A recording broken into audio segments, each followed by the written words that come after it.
नमस्कार दोस्तों, आज हम बात करेंगे क्लास 12th के मैथ प्रोबेबिलिटी का पार्ट। आज हम पढ़ेंगे बेस थ्योरम। बेस थ्योरम अगर एक बार आपको समझ में आ गई तो एग्ज़ाम में बेस थ्योरम के ऊपर कोई भी क्वेश्चन आए तो आप उसको तुरंत समझ भी जाओगे और उसको सोल्व भी कर दोगे। तो बेस थ्योरम क्या है, इसका फॉर्मूला क्या है, इस सबको कंसेप्ट को समझने में थोड़ा सा मुश्किल है। तो लेकिन अगर एक एग्ज़ाम्पल अगर समझ में आ जाए और उस एग्ज़ाम्पल से समझ लिया जाए कि ये फार्मूला इसका कैसा होता है, कैसे फार्मूला क्रिएट हुआ है, तो फिर थोड़ा सा आसान हो जाता है बच्चों के लिए। तो मैं पहले एक एग्ज़ाम्पल से आपको समझाऊंगा, तो इस एग्ज़ाम्पल के माध्यम से फिर ये बेस थ्योरम का जो फार्मूला कैसे बना उसको भी मैं क्लियर कर दूंगा। तो पूरा अगर सही से जानकारी चाहते हो आप बेस थ्योरम के बारे में तो पूरा वीडियो अंत तक देखें, आपको ज़रूर सफलता मिलेगी और आप जो सीखना चाहते हैं बेस थ्योरम उसको सही से सीख पाओगे। तो क्लास 9th में 10th में या फिर 11th में हमने ना प्रोबेबिलिटी का फार्मूला पढ़ा है। प्रोबेबिलिटी ऑफ इवेंट ई, मतलब कोई इवेंट ई होने की प्रोबेबिलिटी, तो इसका फार्मूला होता है number of favourable outcomes, number of favourable outcomes upon में टोटल नंबर ऑफ आउटकम्स। तो ये हमने पढ़ा था, इसी पे थोड़ा सा ये बेस है। बस क्या है कि इसके अंदर एक कंडीशनल प्रोबेबिलिटी भी चली गई है, ठीक है। तो कंडीशनल प्रोबेबिलिटी आपको पता होना चाहिए।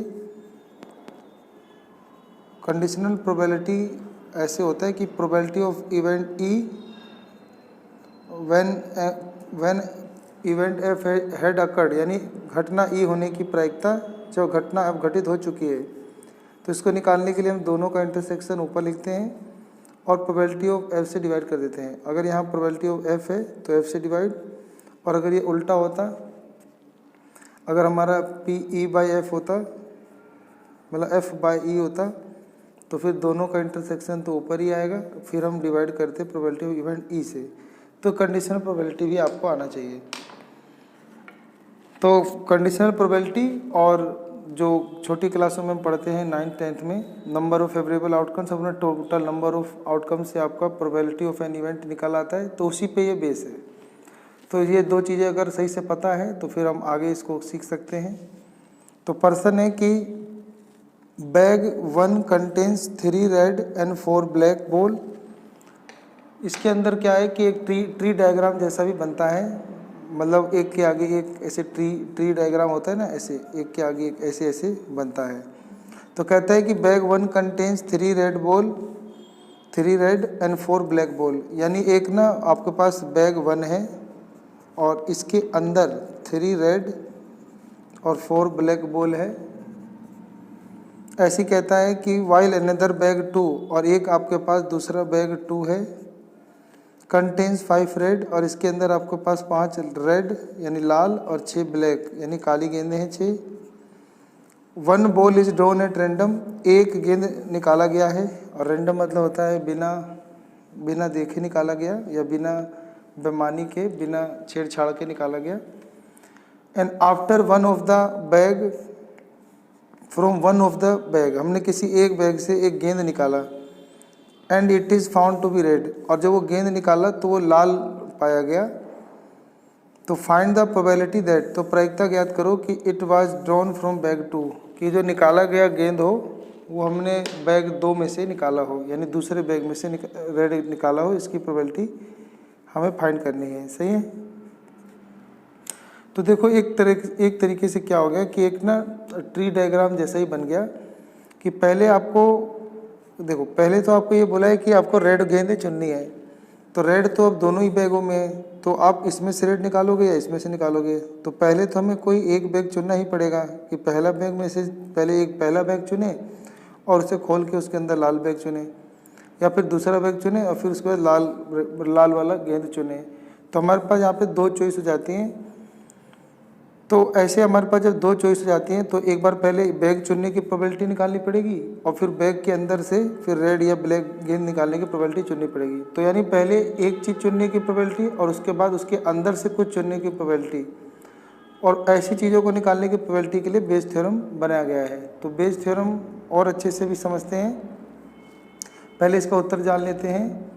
तो लेट कर लेंगे कि late E1 be the event, माना कि E1 एक इवेंट है of choosing the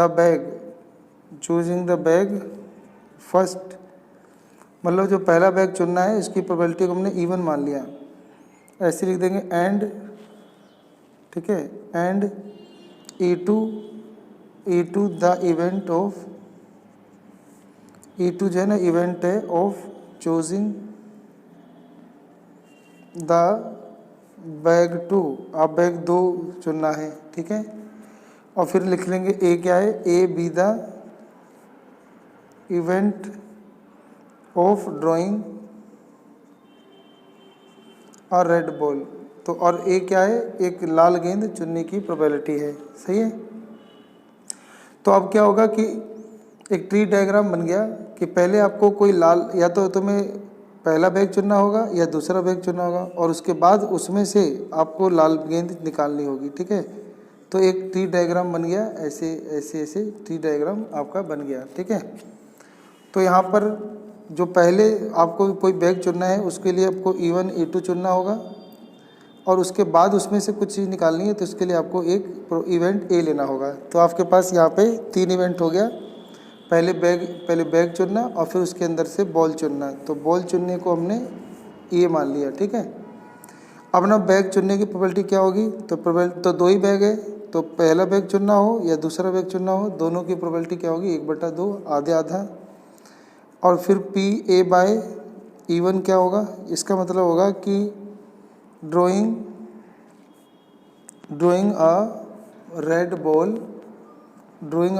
ball from bag 1, तो बैग 1 से यानी पहले बैग से लाल गेंद चुनने की प्रोबेबिलिटी, तो पहले गेंद में टोटल कितनी, पहले बैग में कितनी गेंदें हैं, तो 3 और 4 7 गेंदें हैं, 7 में से लाल कितनी है 3, तो 3 चुनने की प्रोबेबिलिटी 3/7 होगा। तो देखो हम इसको कंडीशन प्रोबेबिलिटी में सीख चुके हैं कि ए मतलब रेड बॉल निकालना है, और E1 का मतलब हो गया पहले बैग से निकालना है, तो रेड निकालना है और पहले गेंद से निकालना है, इसकी प्रोबेबिलिटी हो गया 3/7। ऐसे ही फिर दूसरा हो जाएगा प्रोबेबिलिटी ऑफ A/E2, तो इसका भी मतलब हुआ कि drawing A red ball from the bag 2, और बैग 2 से निकालने की प्रोबेबिलिटी, तो बैग 2 में 11 गेंदें हैं, 11 में से 5 लाल हैं, तो 5/11 हो जाएगा, ठीक है।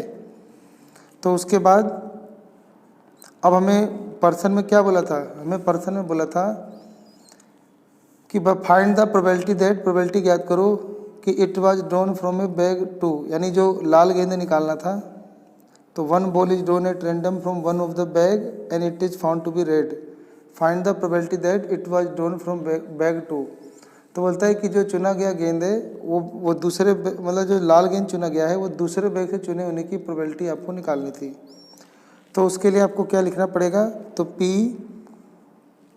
बेस थ्योरम लगाएंगे आप, ठीक है, इसी में आपका लगेगा बेस थ्योरम।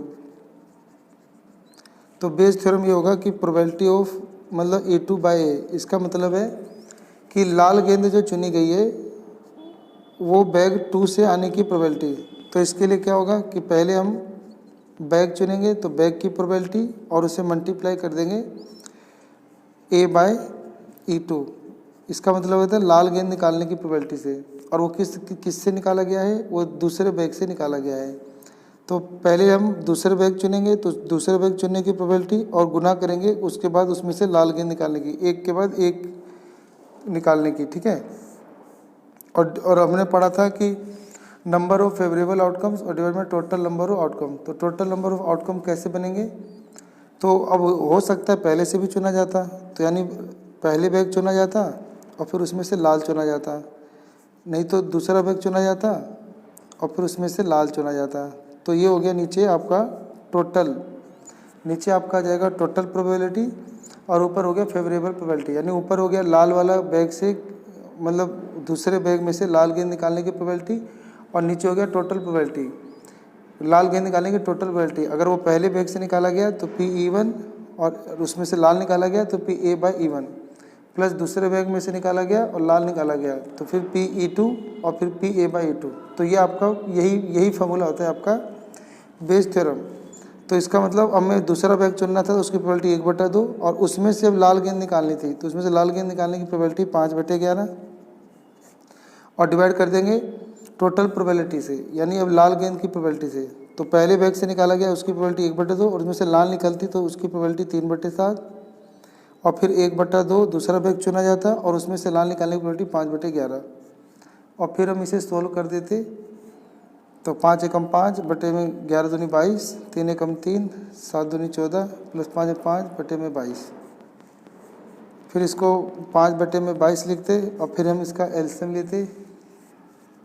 तो 14 और 12 का एलसीएम आएगा, तो 14 और 22 का एलसीएम ले ले। तो 2 से 2 से तो 14 और 11 से 77 और 77 गुना में 2 154 आता। फिर 14 के पाड़े में 154 11 बार आता है, 11 3 33 और जमा फिर 22 के पाड़े में ये कितनी बार आता है 7 बार, तो 7 5 35। तो ये आपको हो जाता है 5/22 और बटे में ये जुड़ जाता है तो 68/154।